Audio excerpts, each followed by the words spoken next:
জয় গুরু। আজকের এই ভিডিওটা শ্রী শ্রী ঠাকুর অনুকূল চন্দ্রের জীবনের এক দুর্ধর্ষ ঘটনার কথা আপনাদেরকে জানান দেবে। সেই দুর্ধর্ষ ঘটনাটি কি জানেন? একবার এক কুৎসিত বেশ্যাপল্লীতে শ্রী শ্রী ঠাকুরকে নিয়ে ফেলেছিল। তারপর কি ঘটেছিল, কি হলো, শেষ বেলায় জানা গেল সেই বেশ্যাপল্লীর যিনি হেড তিনি কিন্তু সবকিছু সম্পত্তি বেচে দিয়ে বৃন্দাবন ধামে গিয়ে আশ্রয় নিলেন। এই মহনীয় ঘটনা যদি জানতে চান তাহলে আজকের ভিডিওটি সম্পূর্ণ আপনার জন্য। এবং আজকের এই ভিডিওটিতে সমস্ত ঘটনা বিস্তৃতভাবে বলা হয়েছে। বিস্তৃতভাবে সমস্ত ঘটনাটি মন দিয়ে শুনবেন। এটুকু আপনাকে বলে দিলাম যে এই ঘটনা শোনার পর আপনার গা রোমাঞ্চে ভরে যাবে, আপনার গায়ের প্রতিটি রোম খাড়া হয়ে উঠবে। তিনি কতখানি মহনীয়, তিনি কতখানি মহৎ চেতনার অধিকারী, তিনি কতখানি মহান, এই কথাটা আপনারা বুঝতে পারবেন আজকের এই ঘটনাগুলো থেকে। চলুন শুরু করি পরম পিতার সেই অনুলেখ্য মর্মান্তিক এই ঘটনাগুলি।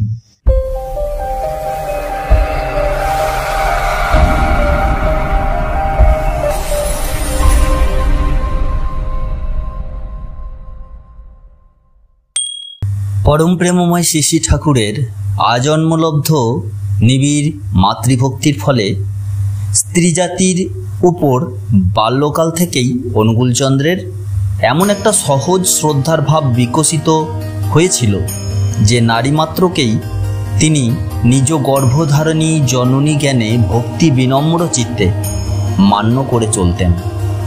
রমণী মাত্রেই মাতৃচেতনার এই সহজ সংস্কারটি তার যৌবনের একটি চরম দুর্ঘটনায় কিরূপ মহনীয় মঙ্গলরূপে আত্মপ্রকাশ করেছিল তা আলোচনা করলে বিস্ময় বিমুগ্ধ শ্রদ্ধায় চিত্ত আপ্লুত হয়। কাহিনীটি আমরা এখন আলোচনা করব। অনুকূলচন্দ্র তখন কলকাতায় মেডিকেল স্কুলের ছাত্র।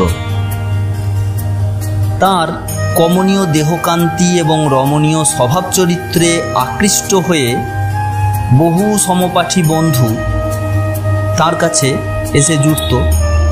অনুকূলচন্দ্র সারাদিনই পড়াশোনা এবং পারিপার্শ্বিকের সেবা কার্য নিয়ে ব্যস্ত থাকতেন বলে তাদের সহিত গল্পগুজব বা আমোদ প্রমোদের সময় দিবার বিশেষ সুযোগ করিয়া উঠিতে পারিতেন না।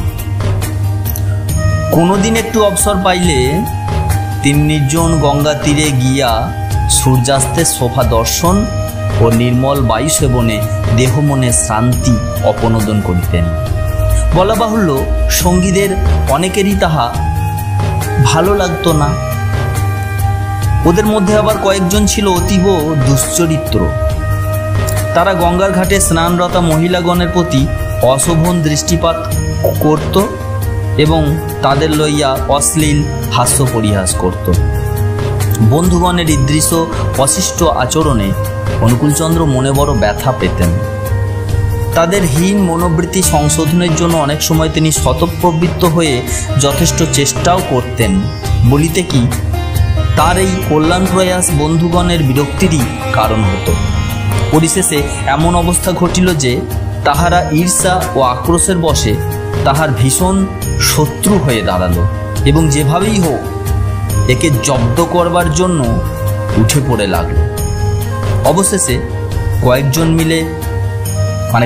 মিলিত হয়ে গোপনে পরামর্শ করে স্থির করল অনুকূল কিরূপ চরিত্রবান একবার তারা পরখ করবে। সরলপ্রাণ অনুকূলচন্দ্র বন্ধুদের সে হীন ষড়যন্ত্রের কথা কিছুই জানতেন না। একদিন সান্ধ্য ভ্রমণের উদ্দেশ্যে অনুকূলচন্দ্র তার গ্রে স্ট্রিটের বাসা থেকে যাত্রা করে শোভাবাজার হয়ে কাশীমিত্রের ঘাটের দিকে যাচ্ছেন। এমন সময় উক্ত অসচ্চরিত্র যুবক বন্ধুদের দুইজন বেড়াতে বেড়াতে তার নিকটে এসে উপস্থিত হলো। পথিমধ্যে এক ভদ্রলোকের নিকট হতে বাড়ি ভাড়ার টাকা আদায় করে নিয়ে তারাও তার সঙ্গে নদীর ধারে বেড়াতে যাবে এরূপ প্রস্তাব দিয়ে বন্ধুরা অনুকূলচন্দ্রকে তাদের সঙ্গে যেতে অনুরোধ করল। সরল বিশ্বাসে খুশি মনে তিনিও রাজি হলেন। কিছুক্ষণ নানা অজানা অচেনা অলি গলি ঘুরিয়ে তারা অবশেষে চিতপুর রোডের মোড়ে এক বেশ্যাপল্লীতে এসে উপস্থিত হলো। এতক্ষণে সঙ্গীদের দুরভিসন্ধি বুঝতে পেরে অনুকূলচন্দ্র চমকিয়া উঠলেন। তিনি সে স্থান হইতে কতক্ষণে সরে পড়বেন সেজন্য অস্থির হয়ে পড়লেন, কিন্তু সঙ্গীরা তাহাকে নড়িবার একটুও সুযোগ দিচ্ছিল না, কারণ তারা তো আগে থেকেই প্ল্যান করে এসেছে না। অতঃপর তারা তাকে জোর করেই ধরে রাখল। অনুকূলচন্দ্র তখন অন্যপায় হয়ে একবার স্নেহকঠোর দৃষ্টিতে সঙ্গীতদ্বয়ের দিকে চাইলেন এবং নিজেকে তাহাদের কবলমুক্ত করতে আপ্রাণ চেষ্টা আরম্ভ করিলেন। সঙ্গীরাও আর তাহাকে আর অনুকূলচন্দ্রকে ধরে রাখতে পারছিল না। অবশেষে বেগদিক দেখে তারা অনুকূলচন্দ্রকে দৃঢ় বাহু পাশে আবদ্ধ করে কাঁধে নিয়ে ঝুলিতে একদম কাঁধে ঝুলিয়ে ঝুলিয়ে দ্রুত বেগে ছুটে একটি দ্বিতল বাড়ির উপরে চলে গেল। উপরের দ্বিতল বাড়ির সেকেন্ড ফ্লোরে চলে গেল। ওটা ছিল এক বারবনিতার গৃহ। এইবার অনুকূলচন্দ্র চিৎকার করে বললে উঠলেন, তোরা আমায় কোথায় নিয়ে এলি ভাই? তোদের দুটি পায়ে পড়ি, আমায় ছেড়ে দে। এই সময় কোনো গতিকে একবার ছাড়া পেয়ে যেমন তিনি সিঁড়ি বেয়ে তড়িৎ পদের নিচে নেমে যাচ্ছেন, একজন যুবক ছুটে এসে তাকে ফের ধরে ফেলল। তারা তখন সর্বশক্তি প্রয়োগ করেই দৃঢ় বাহুবন্ধনে আবদ্ধ করে একটা ঘরের মধ্যে এনে মেঝের উপর ধপাস করে ফেলে দিল। এক প্রকার জবরদস্তি চলছে ঠাকুরের সাথে সেই সময়ে। বুঝুন কি অবস্থা। পূর্ব বন্দোবস্ত মতো সেখানে কয়েকজন বারবিলাসিনী যুবতী উপস্থিত ছিল। তাদের কুৎসিত ভাবভঙ্গি ও অসংবৃত বেশবাস দেখে অনুকূলচন্দ্র হতভম্ব হইয়া গেলেন। একটি রমণী অগ্রসর হয়ে এগিয়ে এসে হাস্য পরিহাসপূর্বক নানারূপ অশ্লীল রসিকতায় অবতারণা করিয়া তাহাকে স্বাগত জানাইল। ক্ষোভে দুঃখে অপমানে তাহার শিরায় শিরায় তপ্ত সনিত স্রোত প্রবাহিত হইতে লাগিল। এই মহাসংকট মুহূর্তে অমিত মনোবলে বলিয়ান অনুকূলচন্দ্র আকুল কণ্ঠে বজ্রনাদে মা মা বলে চিৎকার করতে এত জোরে চিৎকার করছিলেন যে চারদিক ধ্বনিত হতে লাগলো। আবেগ উদ্দীপ্ত কণ্ঠে তখন তিনি উন্মত্তবৎ কত কি বলতে লাগলেন। মা, তোদের সন্তানের অপমান হবে, সন্তানের অনিষ্ট হবে, সন্তান বিধ্বস্ত হবে, আর মা হয়ে তোরা তাই দেখবি। তোদের সন্তান জাহান্নামে যাবে, আর মায়ের জাত হয়ে মা হয়ে তাই নীরবে সইবি। জলাশয় বক্ষে সহসা লোস্ট্র নিক্ষেপ করলে তৎস্থানের জলরাশি যেমন চতুর্দিকে ছিটকাইয়া পড়ে।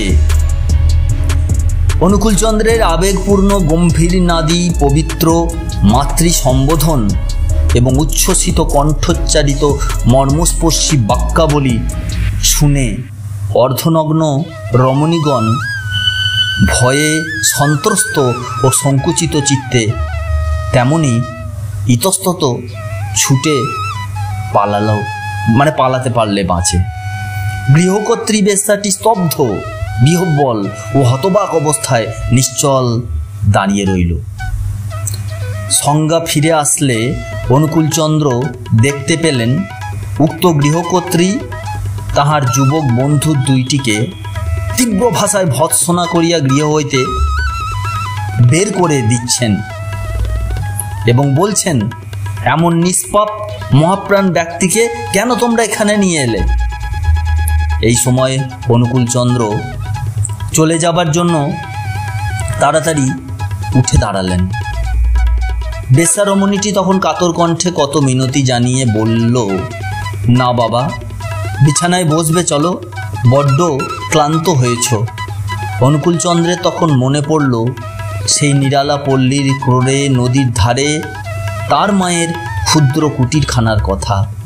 তিনি বললেন, না মা, বিছানায় বসে আমার ভালো লাগবে না মা। তার মমতা জড়ানো কোমল ব্যবহার এবং অমিয়মধুর মা ডাকে গণিকা নারী হৃদয়ে মাতৃত্ববোধ জাগ্রত হইল। তার অন্তর ছাপিয়া সন্তান বাৎসল্য উছলিয়া উঠিল। সে তখন বাজার থেকে একখানা নূতন আসন, কিছু ফলমূল ও এক গ্লাস বিশুদ্ধ জল আনিয়ে তাকে গ্রহণ করবার জন্য কান্নাকাটি করে কত পীড়াপিড়ি করতে লাগলো। কিন্তু ক্ষুব্ধ অনুকূলচন্দ্র কিছুতেই সেখানে এক মুহূর্ত থাকতে বা কিছুই খেতে রাজি হলেন না। এইবার অনুকূলচন্দ্র যেতে চাইলে, অর্থাৎ যাওয়ার পূর্বে কোমল কণ্ঠে বললেন, মা, আমি এখন যাই। বেশ্যা রমণীটি তখন ছলছল নেত্রে বাষ্পরুদ্ধ কণ্ঠে বলল, কি আর বলবো বাবা, যদি চলেই যাবে দয়া করে এই পথ দিয়ে একটিবার যেও। তোমার এই অভাগিনী মা তোমাকে দেখে শান্তি পাবে। ব্যথিত কণ্ঠে অনুকূলচন্দ্র বললেন, মা, তুই যদি সত্যি সত্যি আমায় পেটে ধরতিস তবে কি একবার এই প্রেতপুরীতে আসতে তোর ছেলেকে বলতে পারতিস? এই বলে অনুকূলচন্দ্র দ্রুত পদক্ষেপে কক্ষ থেকে চলে আসলেন। রমণীটি তখন ছুটে গিয়ে তার পায়ের উপর পড়ে মাথা ঠুকতে লাগলো এবং আর্তনাদ করে কত কিছু বলতে লাগলো। তিনি দেখলেন তাহার কপোল বাহিয়া অশ্রু ঝরিতেছে, ললাট হইতে অবিরল ধারায় রক্ত পড়িতেছে।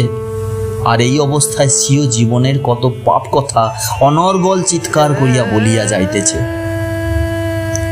অনুকূলচন্দ্র তাকে সস্নেহে ধরে উঠালেন এবং মধুর সম্ভাষণে সান্ত্বনা দিয়ে যথোচিত শুশ্রূষা দানে কিঞ্চিৎ সুস্থ করিলেন। এরপর ধীর শান্ত পদক্ষেপে তিনি নিজের ঘরের অভিমুখে প্রস্থান করলেন। এই ঘটনার কিছুদিন পর শোনা গেল বেশ্যা রমণীটি তার সমুদয় ধনসম্পত্তি কোনো সদনুষ্ঠানে দান করে চিরজীবনের মতো পূর্ণ বৃন্দাবন ধামে চলে গিয়েছে। ছোটবেলা হইতেই অনুকূলচন্দ্র দৃঢ় আত্মপ্রত্যয়ে বলিয়ান হয়ে উঠেছিলেন। কেউ যদি নিজেকে হীন মনে করে এটা তিনি সহ্য করতে পারতেন না। এ সম্বন্ধে তার তরুণ বয়সের একটি বিশেষ অভিজ্ঞতার কথা বলে পরবর্তীকালে, মানে তার মুখেই শোনা এই কথাগুলি, যিনি লিখেছেন বই তিনি অনুকূলচন্দ্রের বয়ানেই লিখেছেন, ছেলেবেলা থেকে আমি ভাবতাম ও বলতাম, পরম পিতা, তুমি আমার পিতা, তুমি আমার সন্তান, তোমার জোরে আমার জোর, তুমি থাকতে দোষ দুর্বলতা আমাকে স্পর্শও করতে পারবে না।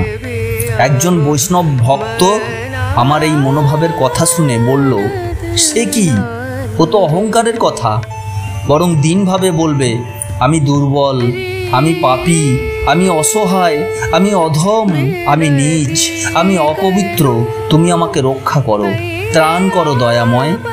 তার কথা মতো আমার কথা ছেড়ে ওই বলে প্রার্থনা করতাম। কিছুদিনের মধ্যে শঙ্কা, সংকোচ ও গ্লানি ঘিরে ধরলো আমাকে। সব সময় মনে হয় আমি যেন কত বড় অপরাধী। মানুষের, বিশেষত মায়েদের মুখের দিকে সহজে চোখ তুলে চাইতে পারি না। কারো ঘরে ঢুকতে গেলে যেন ভয় ভয় করে। আমি যেন কুঁচকে এতটুকু হয়ে গেলাম। কারো সঙ্গে সহজভাবে মিশতে পারি না, কথা কইতে পারি না। ভাবি আমার স্পর্শে যদি অন্যের ক্ষতি হয়। আমার বুকের ভিতরে যে একখানা আনন্দ ও পবিত্রতার পূর্ণচন্দ্র নিটোল হয়ে বিরাজ করত, তা অমাবস্যার অন্ধকারে ছেয়ে গেল। সে কি দুর্দিনই গিয়েছে। ক্রমেই অবস্থা অসহনীয় হয়ে উঠতে লাগলো। না পেরে শেষে একদিন বিকেলবেলায় পদ্মার পাড়ে গিয়ে আকুলভাবে চিৎকার করে বলে উঠলাম, আমি পাপী নই, আমি দুর্বল নই, আমি অধম নই, আমি দুষ্কৃত নই, আমি তোমার সন্তান। পরমপিতা, আমি তোমার সন্তান। আমি নির্মল, আমি পবিত্র, আমি জ্যোতির্তনয়, চিরজ্যোতিষ্মান আমি। এইভাবে আরও যা যা মনে আসলো মনের আবেগে বলে গেলাম। কি কি বলেছিলাম সব আমার মনে নেই। যা হোক, ওইভাবে বলার পর আমার বুকখানা হালকা হয়ে গেল।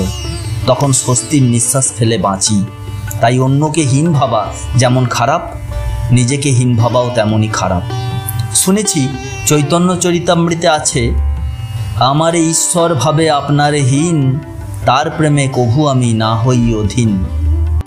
আজকের ভিডিওটি এখানেই সমাপ্ত করলাম। কিন্তু যদি ভিডিওটি ভালো লাগে অবশ্যই একটু লাইক, কমেন্ট, শেয়ার এবং সেই সঙ্গে আমাদের চ্যানেলটি যদি এখনো সাবস্ক্রাইব করে না থাকেন তাহলে এইরকম নিত্য নতুন ঘটনা পাওয়ার জন্য অবশ্যই সাবস্ক্রাইব করে সঙ্গে থাকুন। আর সেই সঙ্গে মন প্রাণ এক করে সুস্থ থাকুন, ভালো থাকুন, আনন্দে থাকুন, রসে বসে থাকুন, আর মাতোয়ারা হয়েও বলে উঠুন, জয় গুরু, বন্দে পুরুষোত্তম।